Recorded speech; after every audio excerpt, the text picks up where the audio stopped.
Hey, welcome to World Code Updates. Subscribe and press the bell icon for more updates. The news alert flashes across screens worldwide, capturing the attention of millions. A Chinese Coast Guard vessel rams a Philippine supply ship near the contested Second Thomas Shoal, a scene that has become all too familiar in these turbulent waters. The world watches with bated breath as chaos erupts in the West Philippine Sea, a flashpoint where a superpower's ambitions collide with a smaller nation's rights, creating a volatile mix of tension and uncertainty. This isn't just a local dispute, it's a global test of resolve, a challenge that echoes in the halls of power from Washington to Beijing.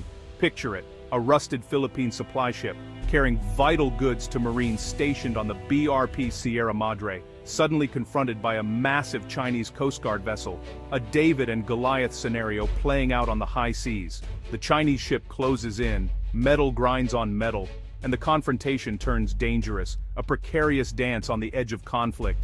These incidents are no longer rare, they're escalating, each one raising the risk of a catastrophic miscalculation that could ignite a larger conflict.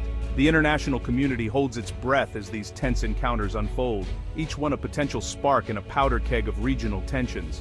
Behind the headlines lies a tangled history of competing claims and national pride, a complex web of historical grievances and modern-day ambitions. Grainy Coast Guard videos show water cannons blasting, ships being shoved aside, a stark reminder of the raw power struggles at play. In response, Manila issues defiant statements asserting its sovereignty. Beijing responds with stern warnings, each side digging in its heels. This is more than a fight over reefs or fishing grounds. It's a battle for influence and control in one of the world's most strategic waterways. It's a test of international law, freedom of navigation, and the shifting balance of global power, with implications that extend far beyond the region. The West Philippine Sea is now a microcosm of a much larger geopolitical struggle, a focal point in the contest for dominance in the Asia-Pacific. Understanding these events is key to understanding the world's new fault lines, the emerging divides that could shape the future of international relations. The stakes are high, and the consequences ripple far beyond these waters, affecting global trade routes and international alliances. The world is watching, and what happens here could shape the future of international order, a pivotal moment in the unfolding story of our times. Beyond the headlines of strategy and politics, it's real people who ultimately pay the price for these ongoing disputes. The impact of this standoff is felt most deeply by those whose lives are tied to the sea. Filipino fishermen, outmatched and intimidated by the presence of massive, steel-hulled Chinese vessels, are being driven away from the ancestral fishing grounds that have sustained their families for generations. Their livelihoods are under constant threat, and some have paid the ultimate price, losing their lives in collisions and confrontations at sea. Each damaged boat and lost crew member is a blow to the entire community. Coastal communities gather to grieve, turning what might seem like distant geopolitical disputes into deeply personal tragedies that ripple through every family and neighbor. The Philippine Coast Guard and Navy face relentless pressure, risking not only injury, but also the possibility of escalation with every mission they undertake to protect their waters. These are not just abstract chess moves on a map. These are fathers, sons, and service members, each one under constant threat, each departure from home shadowed by uncertainty. The psychological toll is immense, weighing heavily both on those at sea and on the families left waiting anxiously at home, never knowing if their loved ones will return safely. The human element is the true measure of this conflict's gravity. Every tear, every embrace, every moment of relief or grief tells a story of resilience and pain. Each day, ordinary people face fear, loss, and uncertainty, their lives shaped by forces far beyond their control. The anxiety is ever present as families watch the horizon and hope for good news. Their stories remind us, this isn't just a headline or a political talking point. For these communities, it's a daily struggle for survival, dignity, and the hope of a safer future. As tensions rise, the human cost grows heavier, often with tragic consequences. It is the people, not the politics, who bear the true weight of this conflict. Why is the West Philippine Sea so fiercely contested? It's a vital artery. 1/3 of global shipping, trillions in trade, and crucial energy supplies pass through these waters. Disruption here would shake the world economy. Beneath the waves lie untapped oil and gas, potential lifelines for the Philippines, strategic assets for China. The sea is also a critical food source, supporting millions through its rich fisheries. Overfishing and reef destruction threaten this fragile ecosystem. Control here means power. China's militarized artificial islands project force far from its shores. For the US and allies, this challenges freedom of navigation and the global order. The West Philippine Sea is where economic, environmental, and military interests collide. The outcome will shape the balance of power in the 21st century. The West Philippine Sea is now a global concern, drawing the attention of governments, analysts, and ordinary citizens around the world. What was once a regional dispute has become a focal point for international diplomacy and security. What happens here sets a precedent for international law and order. The decisions made and actions taken in these waters will influence how nations resolve disputes everywhere, shaping the future of global governance. The 2016 Hague ruling favored the Philippines, affirming its rights under international law. Yet, China rejects this decision, continuing to enforce its sweeping claims by force, escalating tensions, and challenging the authority of international courts. The United States stands by its defense treaty with the Philippines, conducting regular freedom of navigation operations to assert the right of all nations to traverse these waters. These missions are a clear signal of support and deterrence. Australia and Japan have deepened their defense ties with the Philippines, joining joint patrols and supporting a stable maritime order. Their involvement highlights the growing regional consensus for upholding peace and security. Even European navies have sailed these waters, sending a powerful message of global solidarity.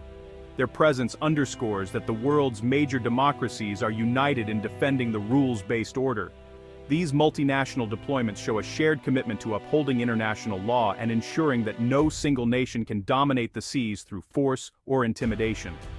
The world's democracies are pushing back against actions that threaten stability, voicing their support for peaceful resolution and respect for sovereignty.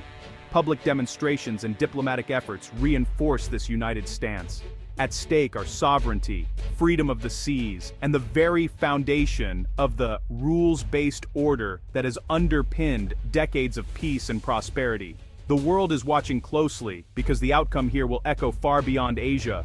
The stakes are universal, affecting the balance of power and the future of international cooperation.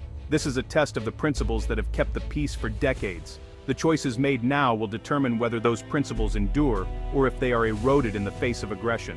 The Philippines is not alone. It's strengthening alliances and forging new partnerships. The US-Philippines Mutual Defense Treaty remains the backbone of its security. Joint military exercises like Balikatan boost readiness and send a strong deterrent message. Renewed US commitment gives Manila confidence to defend its rights. Australia and Japan have become key partners, providing patrol vessels, intelligence, and joint patrols. Many-lateral groups, small coalitions, are reshaping regional security. Diplomacy is vital. The Philippines uses forums like ASEAN and the UN to rally support. Despite ASEAN's divisions, Manila pushes for a binding code of conduct.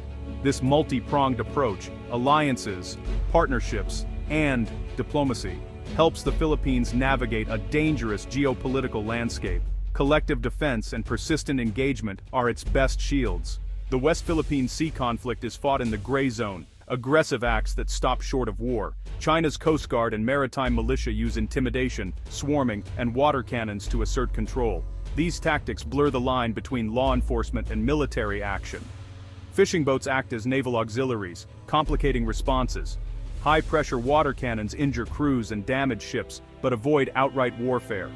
The goal: achieve dominance without triggering a military response. This slow-motion contest tests the resolve and creativity of the Philippines and its allies. Gray zone warfare is about winning without fighting, one calculated move at a time.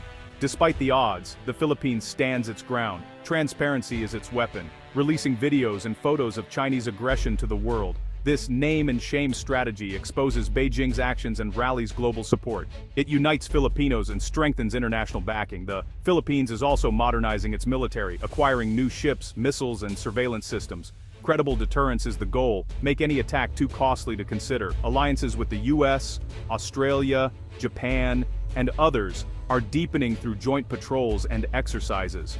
By combining transparency, modernization, and diplomacy, the Philippines shows how a middle power can resist pressure. It's a story of resilience and determination. The world is taking notice. Why are warships from around the world converging on the Philippines? First, to defend freedom of navigation, vital for global trade and stability. Second, to uphold the rules-based order and reinforce the 2016 arbitral ruling. Joint patrols and exercises show that international law matters. Third, these deployments strengthen alliances and build a network of deterrence. Finally, Allied warships counterbalance China's growing military presence and reassure regional partners. Their presence is a visible commitment to a free and open Indo-Pacific. The stakes are global, and the world's navies are making that clear. Warships here are more than symbols. They're a line in the water against coercion. The West Philippine Sea is now a global crossroads. Every move, diplomatic or military, shapes the future of international relations. The core question, can the world defend a rules-based order against a powerful challenger? The outcome here will set a precedent for other flashpoints worldwide. The risk of miscalculation is high. A single incident could spark a wider crisis. Clear communication and de-escalation are essential. The Philippines must balance sovereignty with stability, relying on transparency, modernization, and alliances. International support, warships, diplomacy, and aid remains vital.